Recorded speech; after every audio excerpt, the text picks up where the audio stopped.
ఈ వెనుకబాటు నిజమవుతే మా వెనుకబాటు నిజమే.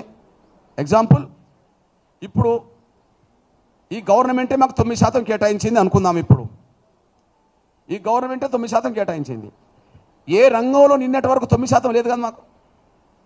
విద్యారంగంలో, ఉద్యోగ రంగంలో, రాజకీయ రంగంలో, ఏ రంగంలో మా షేర్ 9% రాలేదు కదా. 4, 5, 3% వచ్చింది అనుకో, మేము వెనుకబడ్డట్టే కదా. మొదటి గ్రూపు వెనుకబడ్డదని చెప్పి 1,71,000కు ఒక 1% ఇచ్చినప్పుడు ఆ నిష్పత్తిలో మేము కూడా నష్టపోయిన వర్గమే కదా. పోనీ 1,71,000 కాదు, దాన్ని డబల్ చేసి 3,40,000 అని ఇవ్వాలి కదా. దాన్ని డబల్ చేసి 3,40,000 ఇవ్వాలి కదా.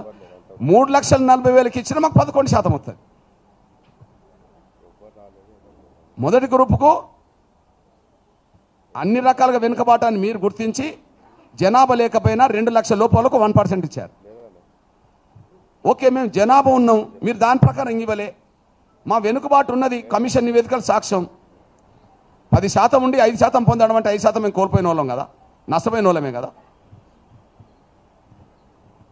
మరి మా వెనుకబాటును చూస్తే వాళ్ళకు 1,71,000కు ఒక 1% ఇచ్చిన మాకు 3 లక్షలకి ఇవ్వండి, 3,40,000కి ఇవ్వండి, మాకు 11% వస్తుంది.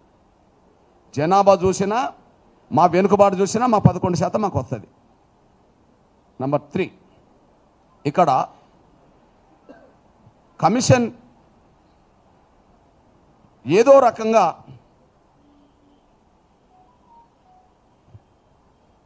ఈ అత్యంత వెనుకబడ్డ కులం అంటున్న ఆ ఏ గ్రూప్లోకి మొదటి గ్రూప్లోకి అత్యంత అడ్వాన్స్ అయిన కులాన్ని తీసుకొచ్చి పెట్టారు మళ్ళీ ఇక్కడ.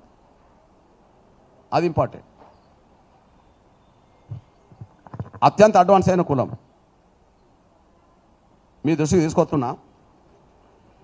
ఇప్పుడు గంటా చక్రపాణి కులం ఏంటిది? పంబాల. వాళ్ళ ఇంట్లోనే 3-4 ప్రొఫెసర్లు ఉన్నారు. వాళ్ళ జనాభే 1000 లేదు, కానీ వాళ్ళు దాదాపు 100 మందికి పైగా ఉద్యోగస్తులు ఉన్నారు. వాళ్ళు 100 మందికి పైగా ఉద్యోగస్తులు ఉన్నారు. వాళ్ళ జనాభే 1000 లేదు, 10 కుటుంబాలకు ఒక ఉద్యోగస్తుడు ఉన్నారని అర్థం అనుకో. వాళ్ళ ఇంట్లోనే 3-4 ప్రొఫెసర్ ఉన్నారు అనుకోండి. అందులో డక్కల ఉన్నది 2,558 జనాభా గలది డక్కల. ఈ 2,558 గల జనాభా గల డక్కలకి ఒక ఉద్యోగం అని ఉన్నదా? మీరు అందరికంటే వెనుకబడ్డ వాళ్లకు, ఎవరు పట్టించుకోలేని వాళ్ళకు 1% అని చెప్పిన మీరు అడ్వాన్స్ అయిన కులాన్ని తీసుకొచ్చి ఎట్లా పెడతారు ఇలా?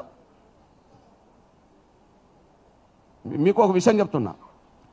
ఇదే గంటా చక్రపాణి మాలలుగా అందరినీ ఆర్గనైజ్ చేయడానికి ఇంటర్నల్గా ప్రయత్నం చేసిండు, కానీ వాళ్ళ సొంత కులస్తులకు ఫోన్ల ద్వారా ఏం చెప్పిండంటే, మనం మాలల్లో పోవద్దు, మాలల్లో పోతే మనకు అవకాశాలు రానివ్వరు, మనం ఏ గ్రూపు కోరుకుందాము అందులో నేను చేర్పిస్తా, ఓకే మీరు పంబాలని రాసుకోండి అని చెప్పి అందరిని గైడ్ చేశాడు. ఫోన్ల ద్వారా గైడ్ చేశాడు. కాదని చెప్పండి, నేను చెప్తున్నా. ఆయన ఎవరెవరు ఫోన్ చేసిండో నేను చెప్తా. ఆయన మాల కింద వచ్చాడు కదా. ఈ విషయం ఎందుకు చెప్తున్నంటే, అంతకుముందు ABCD జరిగినప్పుడు ఈ పంబాలనే కులం ఎందులో ఉన్నది? అడ్వాన్స్ క్యాస్ట్లో ఉన్నది. ఈ పంబాలనే కులం ఎందులో ఉన్నది? అడ్వాన్స్ క్యాస్ట్ ఉన్నది. అంటే అభివృద్ధి చెందిన కులాల లిస్టులో ఉన్న వాళ్ళను అందరికంటే వెనుకబడ్డ కులాల లిస్టు ఎట్లా చేస్తారు? ఆ కులాన్ని ఒక కులంలో 2,500 మంది ఉన్నా ఒక ఉద్యోగం ఉండదు. ఒక కులంలో 1,000 మంది ఉంటారు, 100 ఉద్యోగస్తులు ఉంటారు, ప్రొఫెసర్లు ఉంటారు. అంటే వెనుకబాటు ప్రాతిపదిక మీదనే 1% కేటైతే అడ్వాన్స్ అయిన కులం నుంచి తీసుకొచ్చి ఎట్లా పెడతారు? మీరు చూడండి, మధ్యస్థంగా లబ్ధి పొందింది షెడ్యూల్ కులాలు అంటేనే మాదిగల కింద కులాలు వస్తారు. కానీ మెరుగైన ప్రయోజనం పొందిన షెడ్యూల్ కులాలని మీరే పెట్టారు కదా. మెరుగైన ఫలితాలు పొందిన అంటే వాళ్ళ జనాభా కంటే మించి పొందిన వాళ్ళని అంటారు కదా. మరి అంతకుముందు వీళ్ళు ఇంట్లోనే ఉన్నారు కదా పంబాల. అంతకుముందు బాగా అడ్వాన్స్ అయిన లిస్టులోనే ఉన్నారు కదా. మరి అంతకుముందు అడ్వాన్స్ అయిన లిస్టులు మళ్ళీ కనీసం మధ్యస్థంగా లబ్ధి పొందిన దగ్గర రాలేదు, కానీ అసలే అందరికి వెనకబడ్డ వాళ్ళ దగ్గరికి ఎట్లా వచ్చిండ్రు, జంప్ ఎట్లా అయినరు, ఎట్లా జంప్ అవుతారు? తర్వాత మీ దృష్టికి తీసుకొస్తున్నాం. మన్నే అనే కులం ఉన్నది, గద్దర్ కులం మన్నే, మన్నెపోళ్ళు అంటారు కదా, మన్నెపోళ్ళు అంటారు, మన్నె కులం. వాళ్ళు 29,650. ఈ మన్యమనే కులం మాలలకు వర్తించి సి గ్రూప్లో ఉన్నదే కదా, ఈ మన్యపనే కులం మాలలకు వర్తించి సి గ్రూప్లో ఉన్నదే కదా, అడ్వాన్స్ క్యాస్ట్ కదా, బాగా అభివృద్ధి చెందిన 3వ లిస్టులో ఉండాల్సిన కులం కదా, మెరుగైన ప్రయోజనం పొందిన షెడ్యూల్ కులాల లిస్టులో ఉండాలి కదా. ఆ లిస్టులో ఉండాల్సింది మన్నెపోళ్ళు అనే వాళ్ళు అత్యంత దయనీయ జీవితాలు గడుపుతున్న వాళ్ళని చెప్పి మీరే లిస్ట్ తయారు చేసి, మొదటి లిస్ట్ తయారు చేసి గండెట్లో తీసుకొచ్చారు. దానికి ఒక కారణం ఉన్నది. ఓకే, ఈ అత్యంత వెనుకబడ్డ ఆ దళిత లిస్టులోకి ఈ అడ్వాన్స్ అయిన ఒక కులాన్ని 2 కులాన్ని అందులో తీసుకొచ్చి పెడితే వాళ్ళ వీళ్ళే దోసుకోవచ్చు అని, ఇది విషయం. అరే మాదిగలే దోసుకోంగా మా బుడగ జంగాలయో మా డక్కలోలయో వాళ్ళ వీళ్ళు దోసుకోలేరా?